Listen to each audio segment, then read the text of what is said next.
বিশ্বাস করুন, কান ধরে কসম, জীবনে আর কোনোদিন এই সুনামি রাইডে উঠবো না। হাসি খুশি নিয়ে উঠেছিলাম এই রাইডে, আর নামার পর শুধু একটা কথাই বলছি, জীবনে আর কোনোদিন এই রাইডে উঠবো না। ভাবতে পারিনি এবছরের এক্সপো মেলাটা এভাবে দেখার সুযোগ হবে। একদম টিকিট কাউন্টারের সামনে দাঁড়িয়ে আছি, 10 টাকা দিয়ে একটা টিকিট নিয়ে এই এক্সপো মেলায় ঢুকে পড়লাম। মেলায় ঢুকতে চোখ আটকে গেল এই দোকানে, এত সুন্দর ফার্নিচার সাজানো, মনে হচ্ছে ছোট্ট একটা রাজপ্রাসাদ। চলুন আজকে একসাথে এক্সপো মেলাটাকে এক্সপ্লোর করি। আসসালামু আলাইকুম, আমি মোশারফ।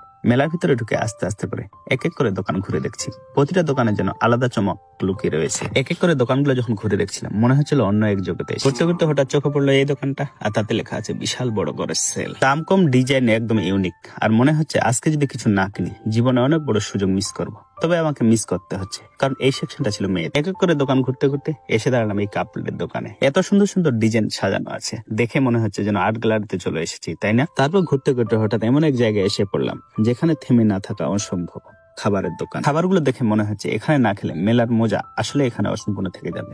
জিভে চোল চলে আসছে, কিন্তু এখন খাবো না, সামনে একটা ভয়ঙ্কর রাইডে উঠতে হবে। আগে ওই রাইডটা পার করি, তারপরে খাবার দিয়ে মেলার আসল মজাটা উপভোগ করি। এবার এসে দাঁড়ালাম একদম ভিন্ন ধর্মী একটি দোকানের সামনে, একটা ম্যাজিকের দোকান। ম্যাজিশিয়ান দাদা এক এক রকমের ম্যাজিক, এক এক রকমের খেলা এমন ভাবে দেখাচ্ছেন যেন মনে হচ্ছে সবকিছু চোখের সামনে অসম্ভবকে সম্ভব করে দিচ্ছে। তারপর রাস্তার মাঝে হঠাৎ চোখে পড়লো ছোট্ট একটা বাচ্চা, হাতে রিমোট আর গাড়ি ছুটছে এদিক ওদিক। তার হাসি খুশি এবং একাগ্রতা দেখে মনে পড়ে গেল শৈশবের ছোট ছোট আনন্দগুলো। তারপর চোখে পড়লো এই ফুলের দোকানটি। ভাবতে পারিনি মেলার মধ্যে এত একটা স্বপ্নের মতো ফুলের দোকানও আছে। দোকানটা এমন রঙিন রঙিন ফুল দিয়ে সাজানো, মনে হচ্ছে যেন একটা ফুলের বাগান। ভিডিওটা একদম স্কিপ করবেন না, কারণ সামনে যা দেখাবো সেটাই ছিল আমার আজকে এই এক্সপো মেলার আসার আসল কারণ। যা দেখছি সাথে শেয়ার করছি, আপনাদের রিঅ্যাকশন জানতে ভীষণ এক্সাইটেড। চলুন এবার নাগরদোলার উপর থেকে মেলার ভিতর দেখতে কেমন লাগে। আমাকে তো ভীষণ ভালো লেগেছে, আপনাদের কেমন লাগছে অবশ্যই কমেন্ট করে জানাবেন। বিশ্বাস করুন, নিচে থেকে মেলাটা দেখতে যতটা সুন্দর লাগছিল, তার থেকে বেশি সুন্দর লাগছিল নাগরদোলা উপর থেকে মেলার ভিউটা দেখতে। রায়গঞ্জের এই এক্সপো মেলার আসার আসল কারণ ছিল এই সুনামি রাইডস। দূর থেকে দেখে বুক কেঁপে ওঠে, বিশাল আওয়াজ, চারিদিকে মানুষের চিৎকার,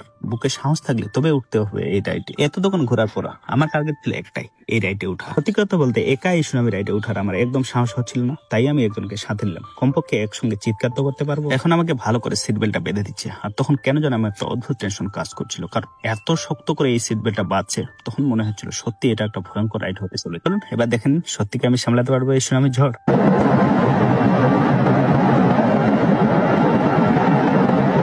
বলতে রাইড থেকে নামার পর আমি কিছুক্ষণ সিটে বসেছিলাম, কারণ আমার এমন মাথা ঘুরছিল আর হার্টবিটটা যেন বেড়ে গেছিল, আর মনে হচ্ছিল আমি কি নেমে এসেছি নাকি এখনো ঝড়ের ভিতরে আছি। তবে একটা কথা আপনাদের বলি, এই অভিজ্ঞতাটা আমার জীবনে ভোলার মতো না। আর রাইড থেকে নামার সাথে সাথে কান ধরে শপথ নিলাম জীবনে কখনো আর এই সুনামি রাইডে উঠবো না। বিশ্বাস করেন, নামার পরে মনে হচ্ছিল পৃথিবীতে ফিরে এসেছি, বাঁচাটাই তো আসল, রাইড পরে হলো হবে। সুনামি রাইড থেকে নামার পর কান ধরে শপথ নিয়েছিলাম আর না। এত ভয় ও ঝাঁকুনির পর পেটও খালি হয়ে গেছিল, তাই চলে আসলাম সরাসরি খাবারের দোকান। বন্ধুরা, আজকে মেলায় রঙিন ছোট ছোট যাত্রাগুলো এখানে শেষ করলাম। খেলনা, কাপড়ের, নাগরদোলা আর সেই ভয়ঙ্কর রাইড, সব মিলিয়ে একটা সত্যি একটা স্মরণীয় অভিজ্ঞতা। আশা করি ভিডিওটি দেখে আপনারা মেলার আনন্দ অনুভব করতে পেরেছেন। আপনাদের ভালো লেগে থাকলে একটা লাইক দিয়ে যাবেন, আর কেমন লাগলো কমেন্টে জানাবেন। আপনারা যে প্রতিটা কমেন্ট করেন সেটা আমার জন্য অনেক বড় অনুপ্রেরণা।